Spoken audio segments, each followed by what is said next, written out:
This report tells us how to cut waste, cut red tape, streamline the bureaucracy, change procurement rules, change the personnel rules, and create a government that works better and costs less. I've read it, and where it says the president should, the president will.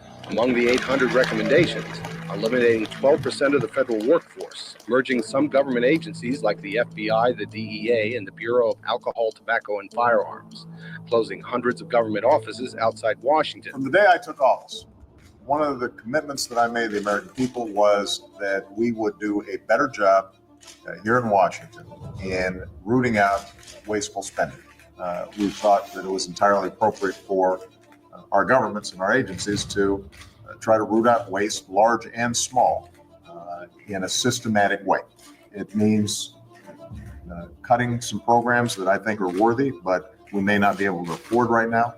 A lot of the action is in Congress, legislative, but in the meantime, we don't need to wait for Congress in order to do something about wasteful spending that's out there. We haven't seen as much action out of Congress as we'd like, and that's why we launched on our own initiative the campaign to cut waste. And we're going to keep on finding every possible way that we can do that, even if Congress is not acting. There you go. So there you have it. This is a campaign promise for a lot of different politicians. You just saw Bill Clinton, Obama. They all have the cut waste. We're going to stop the waste, this and that, right?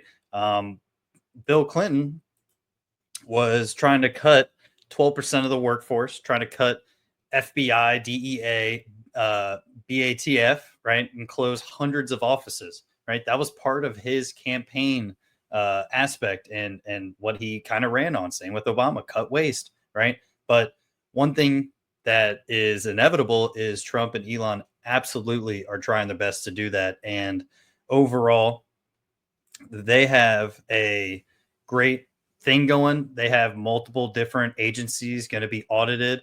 And overall, it's only the beginning. And I'm really excited to see kind of where they go from here. I know they're starting with a few agencies and going into others. But this is just a clip from the Alex Jones show. And this guy goes over what exactly is going on in DC and what the DC elite are really doing. So let's just get into it.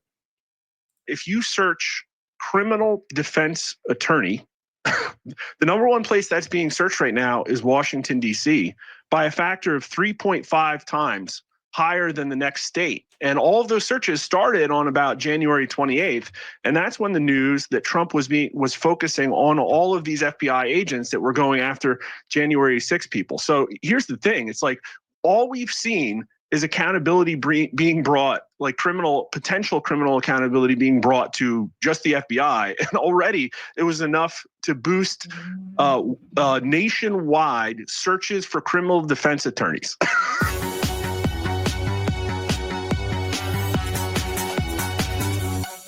I was talking about Google Trends. I have a tweet out there that's literally, I think, being seen by all of Twitter. But if you search criminal defense attorney, the number one place that's being searched right now is Washington, D.C., by a factor of 3.5 times higher than the next state. And all of those searches started on about January 28th. And that's when the news that Trump was focusing on all of these FBI agents that were going after January 6 people. So here's the thing. It's like all we've seen is accountability being brought, like potential criminal accountability being brought to just the FBI. And already it was enough to boost nationwide searches for criminal defense attorneys. So they're not going to be able to escape this thing. And it's like, I guess we'll see how desperate they get. But it's so transparent. Now, here's my concern is that this is all coming to light on Twitter. And a lot of people are on Twitter, and Twitter is a very effective way of disseminating true information now. It has gone beyond news. It's not news. It's not a talking head telling you what to think. It's literally people engaged in real-time discussion in order to figure out what's true or not. And the information velocity happening right there is very rapid. Like people are very fast able to debunk things, rebrand things, reframe things faster than the blob can keep up with now. The problem is that your average voter normie isn't really hearing this. And so what they're getting is like this noise. It's like, okay, we voted for Trump. There's some positive stuff. Oh, there's a whole lot of people clutching pearls right now. Oh, Axios is telling me this. My phone had a pop-up that said this. And it's just broad spectrum fog of war being put out. Now, I think people are happy because it's close to an inauguration and some good news is coming out. But I don't think that, what I do think is that there needs to be some effort to socialize the extent to which this has been a massive multi-trillion-dollar evil grift. And I don't know how they do that, but I think Trump, Elon Musk, they have very compelling content that they need to tell Americans about. And I think it would compete very strongly because nobody trusts MSNBC or CNN anymore. Nobody's watching them.